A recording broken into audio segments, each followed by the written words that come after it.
do something bad to us, we are going to do things to you that have never been done before. Do something bad to us, we are going to do things to you that have never been done before.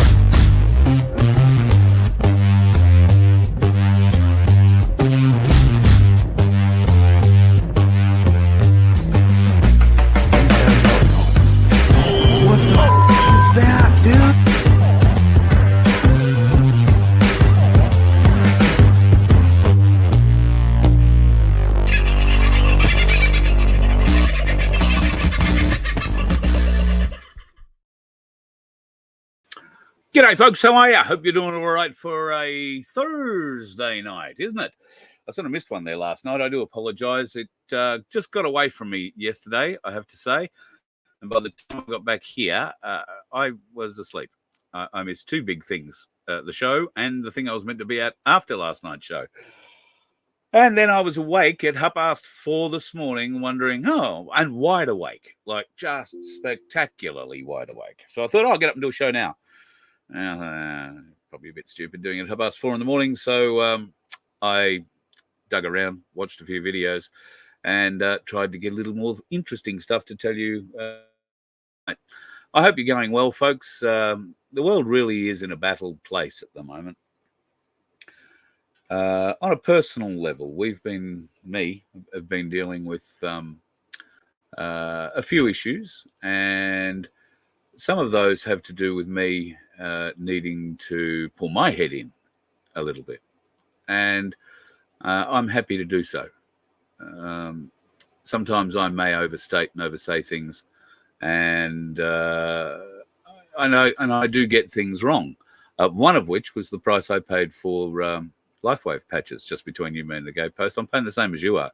Don't know where I got $113 from. I think I must have bought something else around that time, and that's what I remembered at $113. But so yeah, I've also had the opportunity to be dealing with a great many people from different walks and strides of life recently, and I am learning so much from them.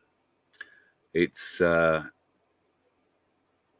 been quite the growth experience, and I've got to say, not only the work, although today I haven't been terribly busy. We've discovered there is an issue with the mulcher, and that the big part of that is the mulching part isn't actually turning. We hope to have that fixed by the end of this week, but we'll see what happens. Could be a clutch on it, which could be a real issue. We don't actually know how that happened either, because the thing hasn't been, and it was working quite well when we shut it down the other day, so it was just left basically in the down at Picnic Point. I think I've shown you the video. It hasn't been anybody around there. Nobody could have done anything to it, really. So, I don't know. These things might just sit and shit themselves. But whatever, it slowed us up a bit on the mulching, which has been annoying. But there is still plenty of sawing to be going on. Absolutely tons of it. No more holes in the belt. Pleased to say, found another belt, which is much shorter than the one I've got. So now the one I've been using, which I've been punching all the holes into, I can discard because it nearly goes halfway around me again, and start with this smaller belt, which I may not have to punch holes into because it's a smaller belt. So I only found it about half an hour ago. I haven't had the chance to try it on with anything yet, but we'll see how that goes. Exciting things, belts around here.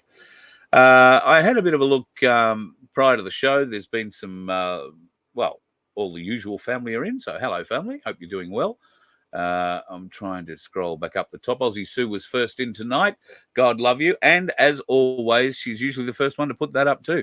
If you could like and share, folks, it helps with the algorithm.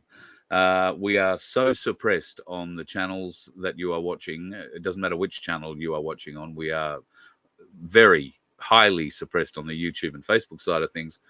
But YouTube, I beg your pardon, Rumble have been freeing up a bit. And I noticed that the show has been turning up in some of their promotional stuff. So it is getting a little bit wider promotion. And, of course, you can always find us on Project Matilda. Thank you to Dan for everything that he does for the freedom movement. If you haven't joined projectmatilda.com, please go and do so. It's just like Facebook, only it's by Australians for Australians. Of course, you can be from somewhere else and be part of it. but it's much cooler, and it doesn't have the censorship that Mark Zuckerberg has admitted now Facebook or Meta were imposing over the jibbity jab and other conversations. Now, he seems to have gone to water like all leftist retards do, or leftards do, I beg your pardon, and is telling the Congress, well, I don't know if he's telling them everything, but he's certainly making it very clear that the White House, under Biden's administration, were putting large amounts of pressure on the Meta team to censor comment, to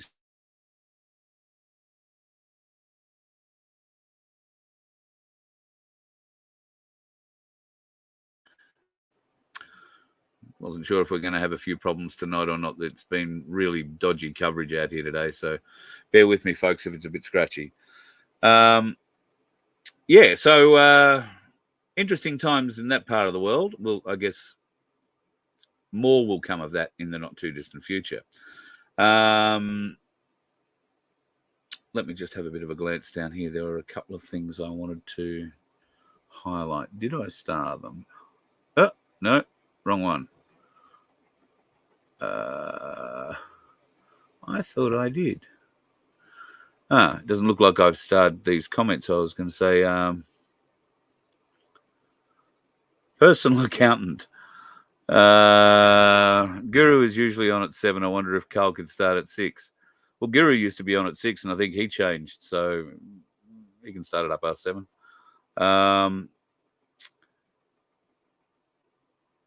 That's the one I was looking for. Well, you wonder why Rennick and Canavan and Broadbent won't join One Nation. I can tell you the reason behind that. The name is Pauline Hanson. To explain that further would require letting out a little bit of information that I know that I don't know that I probably should let out. However, there has been movement to form a much broader party for the people, of the people. And there have been politicians in the background involved with that, including from all of the minor parties. But the unwillingness of one or possibly two or more members, I think more the former than the latter, to accept anything other than total leadership has brought all of that to a halt.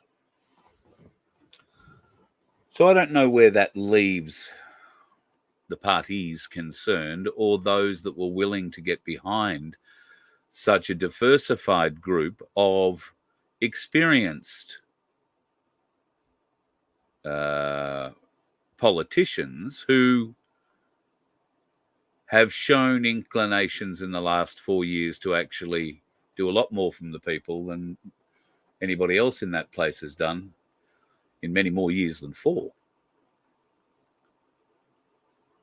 So I'm not saying that's right or wrong, that there may well be a certain amount of ego involved in all of this. Bringing people who are alphas together to the table and asking them all to bow down to one of them is difficult. Especially when, from my understanding, is the one that's refusing it or refuses to bow down to anybody. So that, to me, raises a whole plethora of new questions about certain members currently sitting in that place and how dedicated they really are to fixing the problems of this country, of we the people. I'm afraid I don't see much dedication there from certainly many. I'm not going to isolate one in particular because there are so many in both houses of that apocalyptic place in Canberra who are doing nothing for the people, and they're doing everything for themselves or for the corporation.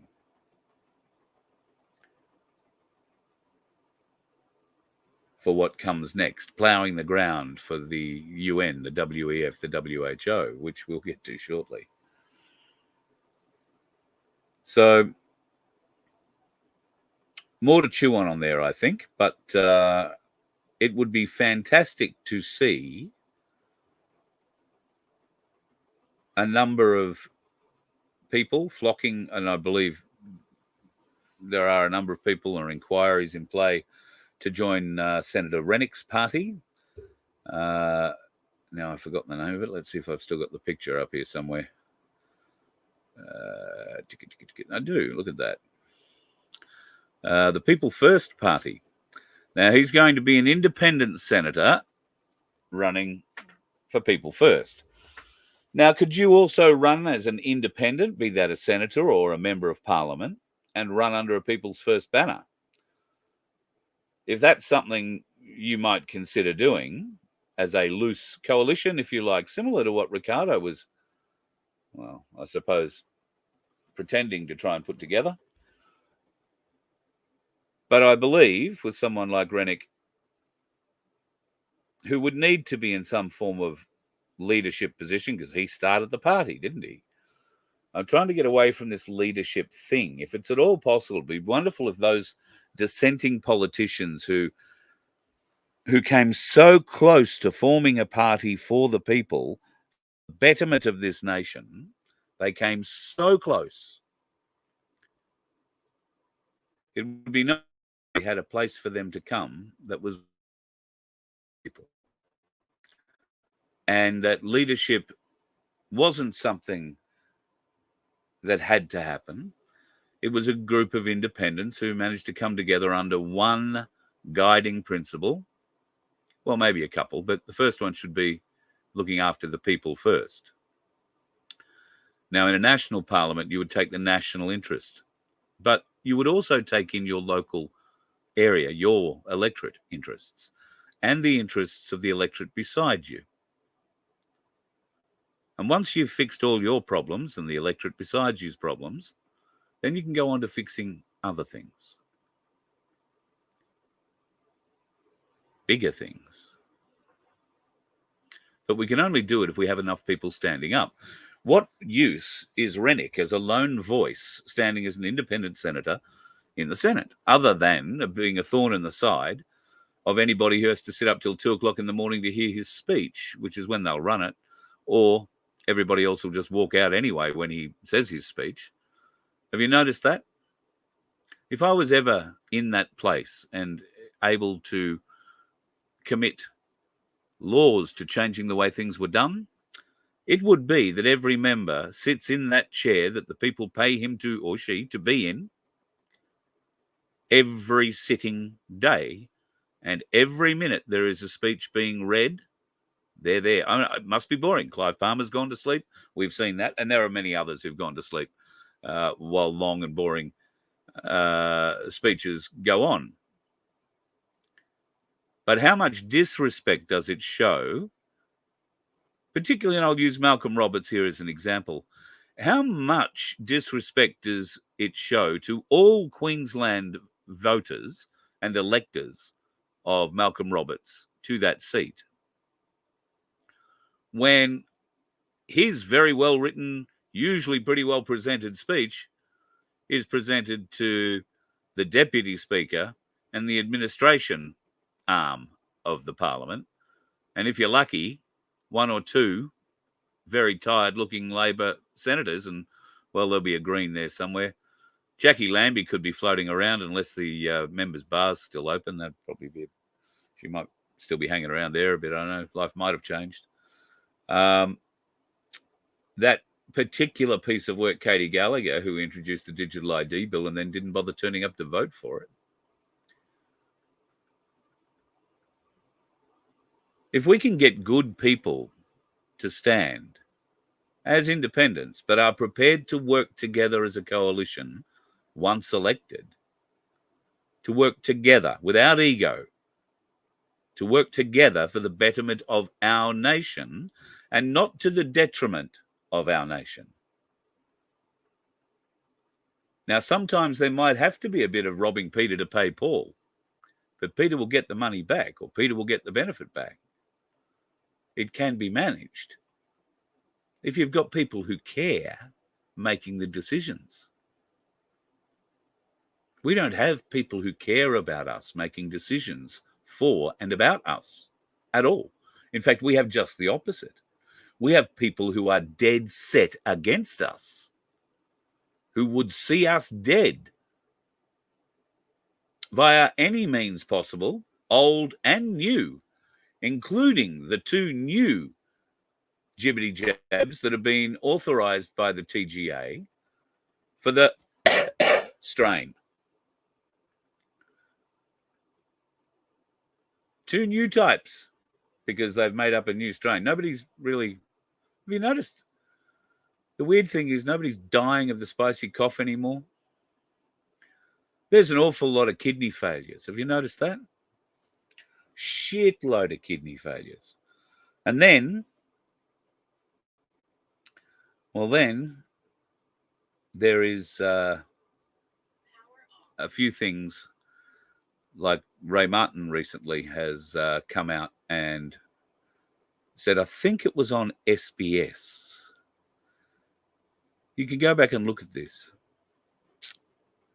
The next decade, we will see more deaths than any other time in Australia. I wonder whether or not Ray's going to go in and tell us why that is. We know why that is, don't we? Huge increases in kidney issues, huge increases in blood issues, huge increases in huge reintroductions of cancers in those that have been in remission for many, many years. Huge changes to the physiology of women who went through menopause 20 years ago and at 70 years of age have started to bleed again. Huge issues with brain fog. Huge issues, some with coordination. And all the time, the government and the politicians and those advising them in the health department tell us lies. Now, I can understand that the politicians are telling the lies because they're idiots for the most part and are only as bright as the advisor advising them.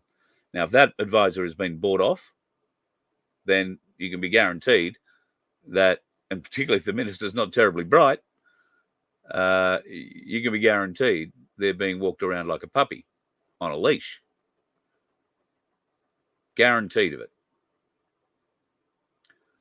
So we need strong people to stand up to the bureaucracy, because that bureaucracy isn't going to change until we get strong people in the parliament to change it. To change it. So that we don't get decisions like this smart-ass, smarmy bastard, Jason Clare. Today I can announce that, subject to the bill passing, the overall number of international students starting a course next year will be set at 270,000. This includes higher education courses and vocational education and training courses. And what this means is next year that there'll be about the same number of international students starting a course here as there were before the pandemic. So before the pandemic, there wasn't a housing crisis. And the key piece of that little speech from this smarmy prick is that there will be 240,000 new students starting. New courses starting. That's on top of the 145,000 that came in legally this last year to study courses, who, unless they were doing a one-year course, and I'm pretty confident, but too many of them,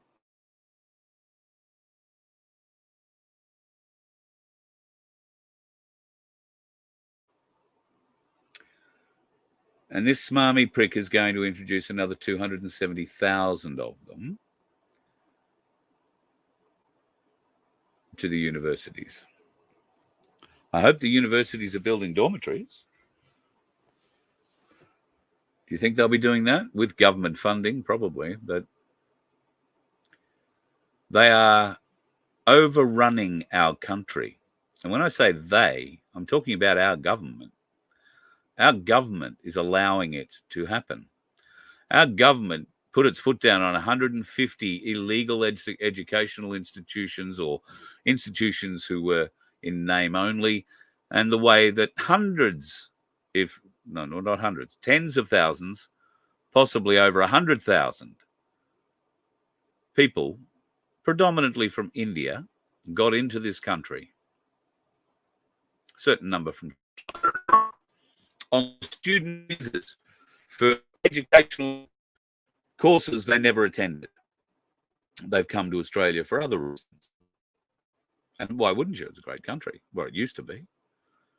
Now it's being turned into the shitlands that these people have come from. And the Labor government in this country, and I fear the Liberal National Alternative, are responsible for it.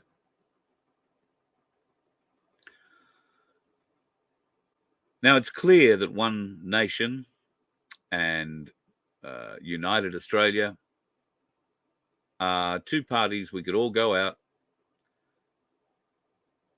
and support. But to what end? We haven't been able to get enough support to them to make much of a difference in years. Why is that?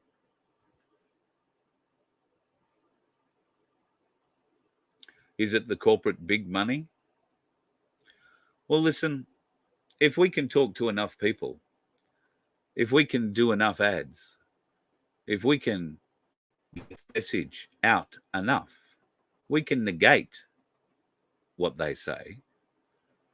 And if you are willing to stand in your community, or someone you know is willing to stand in your community, and you're prepared to stand beside them and support them, then when that person gets to Canberra and joins, I hope, many, many, many, many, many others with the same view of bettering this nation rather than a singular, myopic view of themselves and once every 4 years their electorate getting a benefit, then this country will go forward. And this country will go forward at such a rapid rate that it will astound even the most skeptic amongst us. Why? Because we are a nation of doers. We always have been a nation of doers. The stories of our defence forces doing shit are legendary among other defence forces. Australians band together and help each other at every opportunity. It has been the Australian way. But so much of that has been curtailed these days. So much of it you place yourself in danger for. We are now sitting at a period in time where if you drive upon a car crash and you're the first person there, you have to decide whether or not you are going to accept the legal responsibility that comes with offering first aid to somebody that might be bleeding out in the driver's seat. Now, I know, I would hope, all of us would accept that responsibility immediately. But sadly, there are those among us who think of that first and foremost, and on me, on me, on me, on me, and will watch that person bleed out in the front seat. If that person is lucky enough to be found by somebody who allows them to retain their dignity while dying, the person that finds them won't pull out their mobile phone and film it. Sadly, that seems to be the first thing that people do these days. And I can understand that to a point. But it's a very sad indictment on our society. We want people who will do for all of us. If you're not talking about this amongst yourselves now, then when? Queensland, what are you going to do in October when that Muppet Miles stands up for the Labor Party, and I can't even think of the bloke from the Liberal National Party's name, Krista something Mop or something, I don't know. And that goes to show how little respect I have for a group that can't even get enough media promotion or have enough nous in their policy for me to even bother to learn their leader's name. I don't care what their leader's name is. I want their policies. I know what their policies are, so I don't care who's leading them. It doesn't matter. They're shit. They are not for the people. So what's going to happen, Queensland? One Nation could make a difference here in Queensland. The Katter Party, certainly in far north Queensland, our friends through the Cairns News, could make a significant difference.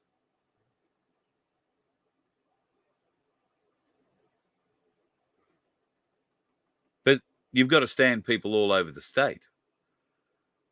And yep, it will be harder in the more populous areas of Brisbane, the Gold Coast, and the Sunshine Coast, bearing in mind that some of these sitting members have been entrenched there for eons. Some, particularly in the Labor side, not so long. There was a routing under Campbell Newman some years ago, but I think they got most of those seats back in the last few elections. Now, I think it's probably the Liberal Party who've got maybe 2 or 3, with the Nationals tagging along for a couple of others. Who are these weak men in this Liberal National Party? Who are the weak women in the Liberal National Party? Why don't we hear more of them? And how is it that they cannot make ground against a muppet like Stephen Miles? There is so much shit going down in Queensland. I won't waste your time with it because I know many of you are not part of Queensland, but it is staggering the amount of bullshit they're going on with. All right, let's kick into a couple of, we'll kick off with a pretty horrifying thing, really. This happened in Brisbane. An Aussie mum and her other half, her husband, are begging for help to try and identify this man who poured boiling hot coffee on her baby. Baby is, I think, only weeks old, matter of weeks old, has burns to 60% of his body. And the parents have no idea why this man would come and pour boiling hot coffee on their child. The parents actually haven't been identified, whether or not they're Asian either. If they are Asian, I think we can understand there is a message being sent there somewhere. And the police, I'm sure, would be looking into all manners of things regarding that. But if you happen to know who that bloke is, by all means, if you think the police are going to do anything about it, but pardon me, let them know. I mean, we'd hope they'd do something about it, but hope is a strange thing. Look, big moves in Iraq. We've all been waiting for the news of the Iraqi dinar to go through the roof. There has been a little bit of a balancing of the currency over there. But now, the latest and greatest news out of Iraq.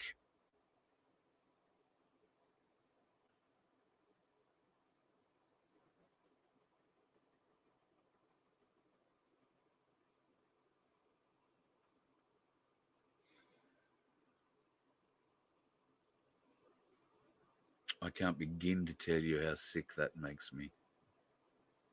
How angry. It's enough for me to go back to war against them.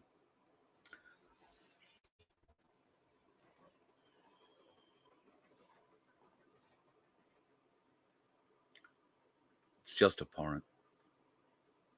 Tell you what else is abhorrent, and I can't show the videos. I can't show the stills I took.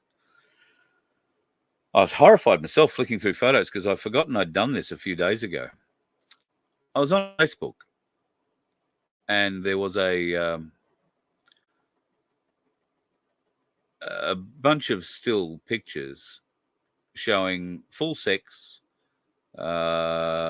full huge penises, full anal and vaginal sex, all sorts of different things in my Facebook feed. And I couldn't believe I was seeing it. It was a ad for some kind of well, the ad itself wasn't for anything to do with what the pictures were. That was the hook. You know, this ad came up, and the ad was saying one thing but meaning something completely different. Facebook especially is getting a lot of this kind of crap. I don't know if you're seeing it. I don't know why I'd be seeing it, because I'm just not into porn. But it's a weird thing that Facebook. Well, I don't suppose it is weird, because the other day, I don't think I've got the video loaded up. Maybe I did. Let me have a quick look. No, there is a video that I saw the other day. It is a children's book, and it is going in through the back door, is what it's called, or the back door. And it's a book almost, well, it is for children, and I would say for ages 5 and up. Given the way it's written in a lyric or a poem form. It's very melodic in how it says things, and it never once refers to anal sex, while every line is referring to anal sex.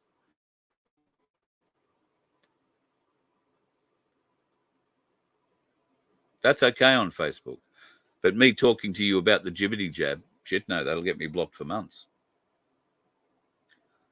Get off it. Go to Project Matilda. You very rarely see me on Facebook anymore.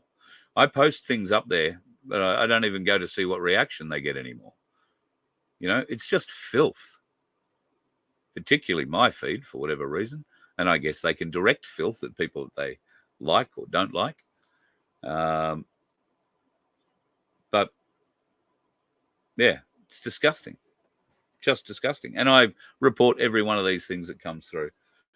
And I guess I never see that ad again, but I do get to see others that they figure I must have decided to like instead.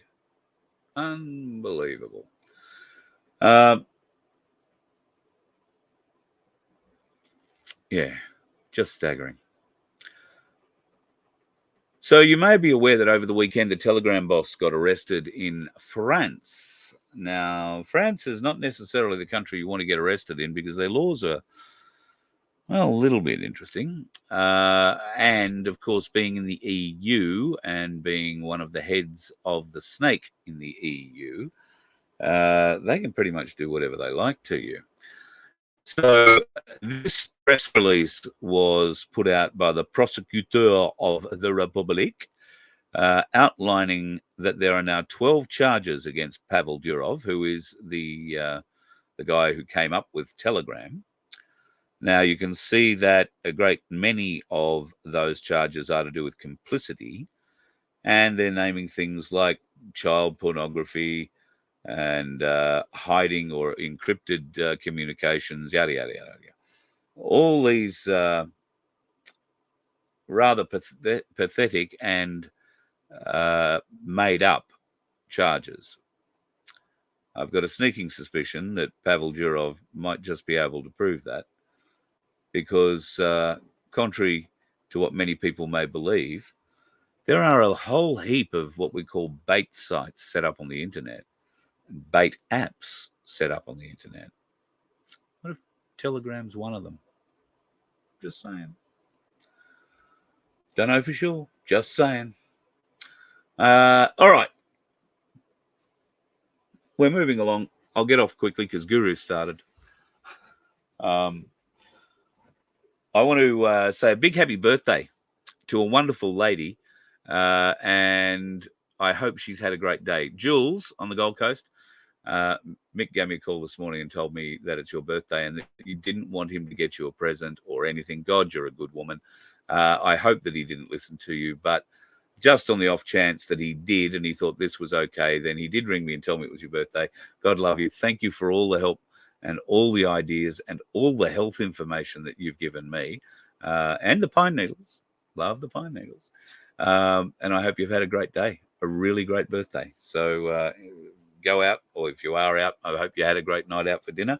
And all things being equal in a beautiful world, see you soon. I've also been, well, I nearly say trolled, but it's not really the case because I invited this trolling. Now, I haven't converted the videos yet. I will get them together for tomorrow's show because it is a Friday free-for-all after all, and we should have a little bit of entertainment. But if you've ever wondered what it's like on a cane farm, and a cane farm in far north Queensland, well, say good day to Skipper Pete, better known as One Eye amongst the locals up there. Now, they've been out planting cane, but what are they doing there at the moment? Well, they're cutting it. They're cutting cane to turn billets to replant those billets. And this was in his I'm taking still photo stage. He has sent me a number of videos, but they're in a format that I can't just dump straight into here. So he does explain the process. If you don't know much about cane farming, and I certainly didn't, it's been rather interesting to see the process of how it's all put together. And I didn't realise that there was so much water involved. Just as well, it pisses rain in far north Queensland, and they've got this much of it lying on top of the ground at the moment. He doesn't like that very much. Makes it hard to get the cane in the ground. But I imagine timing is a bit of a thing there. So g'day, mate. I hope you go very well in far north Queensland, and you've managed to get that last 20 acres in. And there is one other thing I want to show you tonight to just emphasize to you that and how important it is that you remember these words all the time.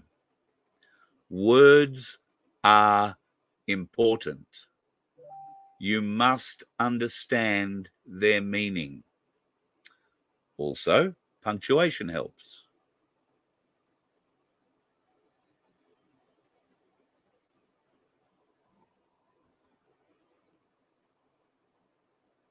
If you're still wondering about that one, well, you'll just have to live and wonder. I started out the night tonight looking at these. 1955, the cost of living. Now, we've heard all sorts of talk about the revaluation, the Nasara Jasara coming through, everybody getting a reasonable sum back into their bank accounts or digital account or whatever it's going to turn out to be. And more particularly, one of the big curlies out of that whole conspiracy theory, let me call it, is that we will revert to prices from 1955. Now, that's all well and good. If you were around in 1955, you might remember. I wasn't. That was 10 years before I came into the world. So this is what you would have paid for a new house, your average income in the year, a new car, average rent per month. Tuition at Harvard University was $800 a year. Movie ticket for 75 cents each. Gas was 23 cents a gallon, which, God, must make it about 8 cents a litre or less. And a stamp cost 3 cents. Anyway, you can see for yourself. How cool is that? I just think that well, it'd make a difference in my bank balance if we could go back to 1955 prices, particularly for fuel. That would be a bloody great thing. All right, folks, going to love you and leave you tonight because I actually have a barbecue I've got to go off to. One of the community, I've got a friend who's come from Canada, and she's being introduced to the community as far as I'm aware. So I've got to go over and wave the flag there tonight for a little while. You have yourself a bloody good night. There will be a bit of a live tomorrow during the day on the Nun 2K channel. I've got a sneaking suspicion. There'll be a couple of interesting little things I might be doing tomorrow, which I might take you along for. And of course, tomorrow night, we're trying to get together for the free-for-all once again. I'm sorry I've been a bit lax, or not lax, but a bit over and around with times this week. It's just, I'm not used to working this hard, to be honest. And I fell asleep in the chair again yesterday, and I was just zonked. Really zonked until I don't even know what time I got into bed. It was very dark, but I was awake at 4:30 when it was still very bloody dark. Didn't get light for another hour. If that happens again tomorrow morning, I'm going sunrise. Speaking of the birds,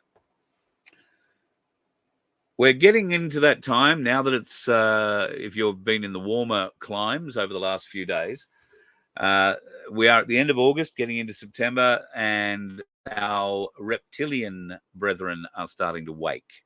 That means that when they wake up, there'll be two things: hungry and horny. And horny is probably the more dominant feeling that they will have. That means that we are approaching the time of year where you're going to find snakes in places where you probably ordinarily wouldn't find them. Why are you going to find them there? Well, because they're going off to try and find a partner and get busy with it. Now, they don't get that many opportunities. There's only really 1 month a year when a snake is remotely interested in another snake.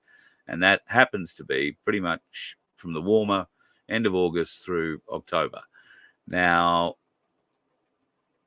just be aware. They can travel great distances in a day if they have to. If they get the whiff of a female, the males will be on the run.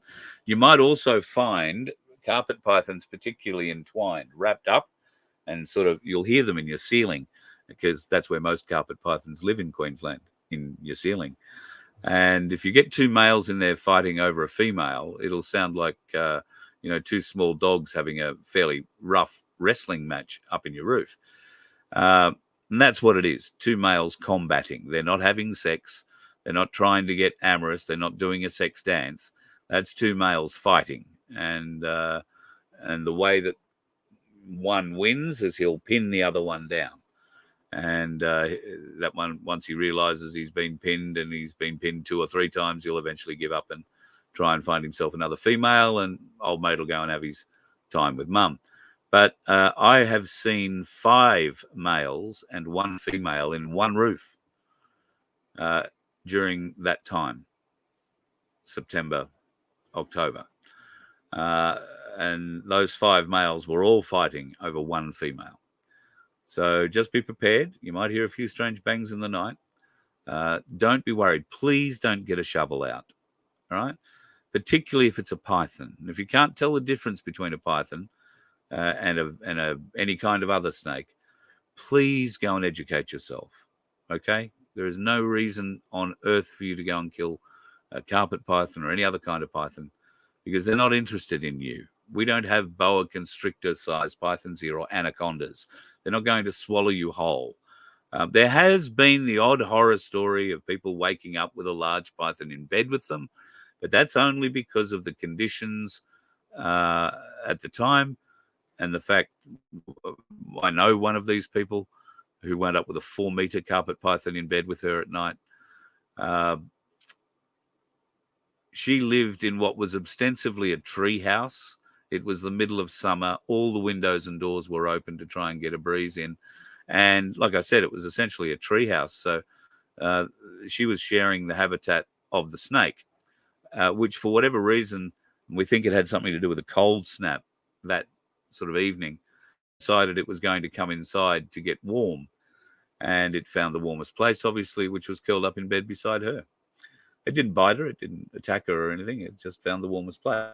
I know, probably not ideal if you're not keen on snakes to wake up and find a 4-meter carpet python in bed with you.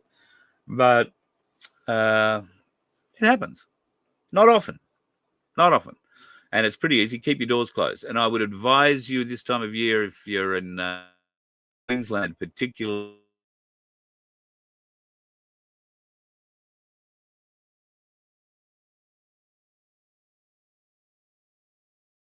your garage door, your carport door, usually has a weather strip along the bottom of it that only really tiny snakes could probably get under. But if you have the door up, your whole garage is a beautiful and exciting playground for a snake to go in and maybe find a feed, particularly if he's following the scent of a rat or a mouse that might have gone in there at some stage. And just because he got into your garage and you've got 2 steps from your garage to the house doesn't mean he won't go under the door and climb those 2 steps and wind up in your kitchen. And sometimes the ones that do that aren't pythons. They're eastern browns. And I've been with people who've picked these things out from underneath fridges in kitchens, from underneath ovens in kitchens, and from underneath dishwashers in kitchens, where we've got to dismantle the whole thing, pull it out, and try and find the snake. So keep those doors closed, okay? Because that's where they'll come in, through your garage. Or if you have sliding doors and that sort of thing out the back, be prepared. If you leave a door open, an animal doesn't knock. It just walks inside. I found that with the goats here today. I'd driven off and somehow Mother managed to leave my door open. When I came back half an hour later, I was surrounded by goats. And I thought, that's pretty cool. The goats have come down for a bit of a chat. I quite like the goats, well, one of them. And I could see that Footy was standing there waiting for me. So I pulled up, come in. I think Footy had been inside here for a bit of a look. I found hoof prints. Didn't get all the way inside, but got up the stairs. And then the reason I've got a big rubber mat at the top of the stairs, I could see 2 goat hoof prints in it, where it must have stood there for a while and just had a bit of a look around. So, yes, got to be a bit careful of the goats. They're very friendly, the goats around here. Oh, and I had a lamb moment today. So we had a baby lamb, which I think we've called Caramel, because it's not black and white. All our sheep here are black and white, except one, this lamb. It's absolutely caramel and white. And its mother doesn't like it. Its mother's got sore nipples. Don't know why Mother's got sore nipples, because she's only had this one baby, but she doesn't like the baby and won't let it feed. So it's currently in, well, sort of half our care. You don't want to take it away from the flock. You don't want to. Mother's looking after it otherwise, just not letting it feed because she's sore. And I haven't got any nipple cream to get close to her, and I don't know that she'd let me wrap a lettuce around it, which apparently is very good if you've got sore nipples. Just saying. But yeah, she's being hand-reared at the moment, or he's a little ram, and about the cutest thing ever. And I was cuddling him today, and he was cuddling me back. I realised I only wanted food, and I didn't take a bloody photo. So I'll have to go and try that tomorrow. For those of you who are into cute animal photos, see what I can do. I've never really been one for cute animal photos myself, if I'm honest. But anyway, it is what it is. Let me have a bit of a scan down the list here of things that have been said. Sorry to hear that, personal accountant. And Tony, yes, I saw yours too, mate. That's bad news. I'm very sorry to hear your news there, mate, losing your sister. I guess we're all being struck by it at one level or another. That's what Ray's getting at. Ray says there's going to be more deaths in the next 10 years than there ever has been in the same time period in Australia before. And yet everybody seems to be ignoring the reason why. It can't be allowed to go on.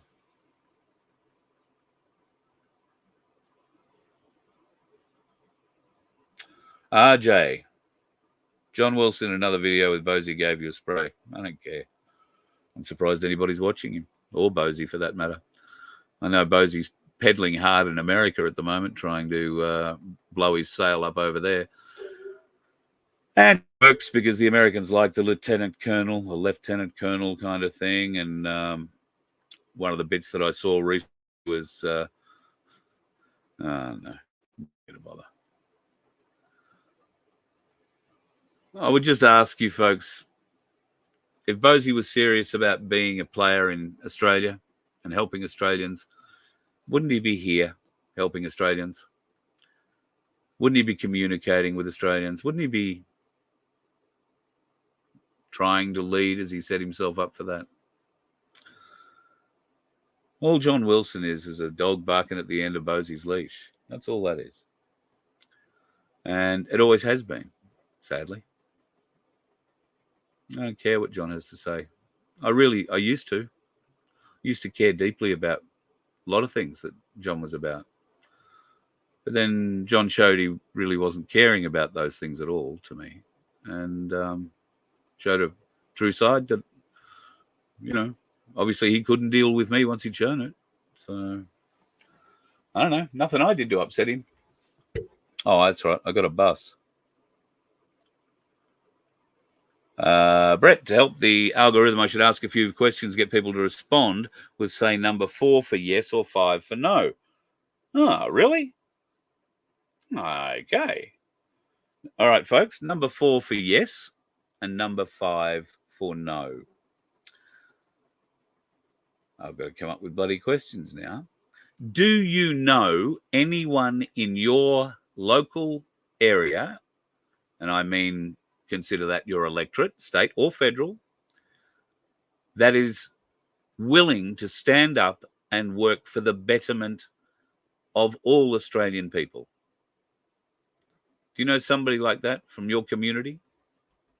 Let me go down the bottom here and see if we're scrolling. Oh, hang on. I saw a yellow thing there somewhere.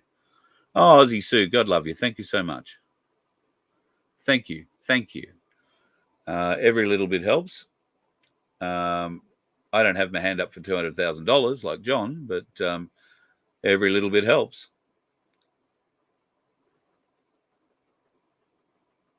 I was going down the bottom to check out numbers, wasn't I? All right. Yes or no? Do you know anybody in your local community that would stand up and offer themselves?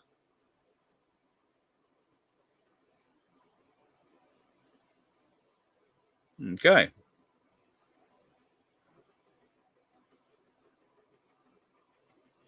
Paul doesn't know anyone.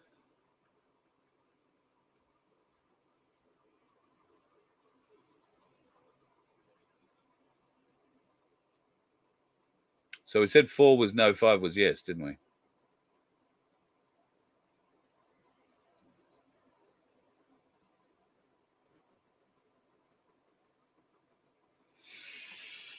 Right. So yes was 4, no was 5.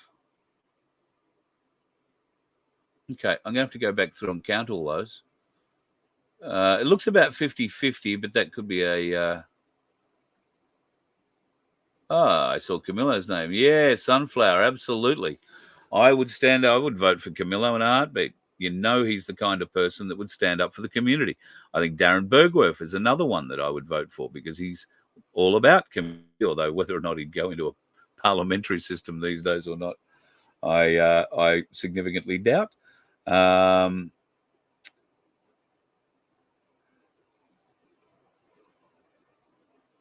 So yes is 4, 5 is no. Delete yours, Sandy. I know what you're saying. All right. Okay. Well, I've probably got to say the 5s have it by no whisker. Well, that's encouraging, I would have thought, because, yeah, to be honest, I maybe didn't think that there was going to be that many reacting. And it'll be interesting to see. Folks, if you're watching this delayed, please leave a 4 or a 5 in the comments if you know someone that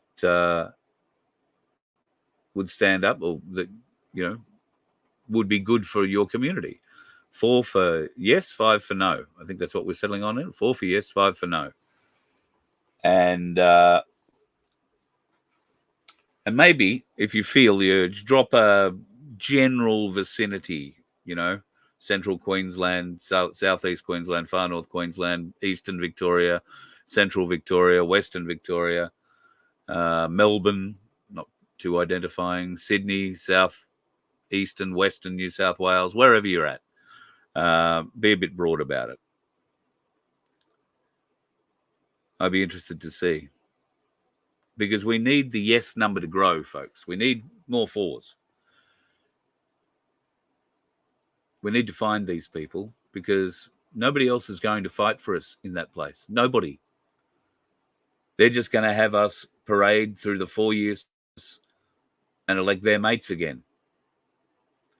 And because they've probably got away with rigging it before, they may well get away with rigging it again. But we'll have skin in the game this time. More and more skin in the game. That's what we need. We need an overwhelming amount of skin in the game.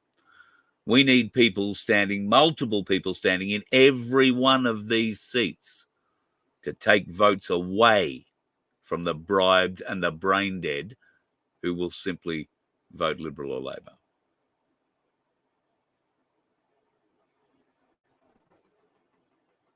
Can you help me find them, please?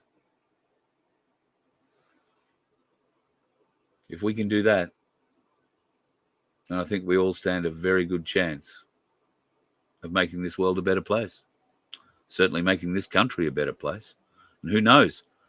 Might even take a few dickheads off the road. You let one ant stand up to us, then they all might stand up. Those puny little ants outnumber us 100 to 1. And if they ever figure that out, there goes our way of life. It's not about food. It's about keeping those ants in line. That's why we're going back. Does anybody else want to stay? Let's rock!